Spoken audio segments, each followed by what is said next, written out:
শ্বাসকষ্ট নিয়ে হাসপাতালে ভর্তি ভারতীয় নির্মাতা সৃজিত মুখার্জি। শ্বাসকষ্টের সঙ্গে মাথা ঘোরার সমস্যা ছিল তার। শুক্রবার 18 এপ্রিল রাতে শরীরে অস্বস্তি বোধ করায় তাকে হাসপাতালে ভর্তি করানো হয়। খবর ভারতীয় সংবাদ মাধ্যম আনন্দবাজারের।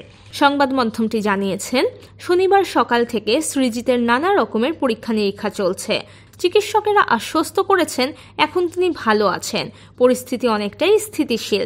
রক্তে অক্সিজেনের মাত্রা, রক্তচাপ ইত্যাদি নির্ধারিত মাত্রার মধ্যে রয়েছে বলে জানা যাচ্ছে। সম্ভবত প্যানিক অ্যাটাকের কারণে আচমকা অসুস্থ হয়ে পড়েছিলেন তিনি। এখনও পর্যবেক্ষণে রয়েছেন চিকিৎসক, তবে ঠিক কতদিন তাকে হাসপাতালে থাকতে হবে তা এখনও জানা যায়নি।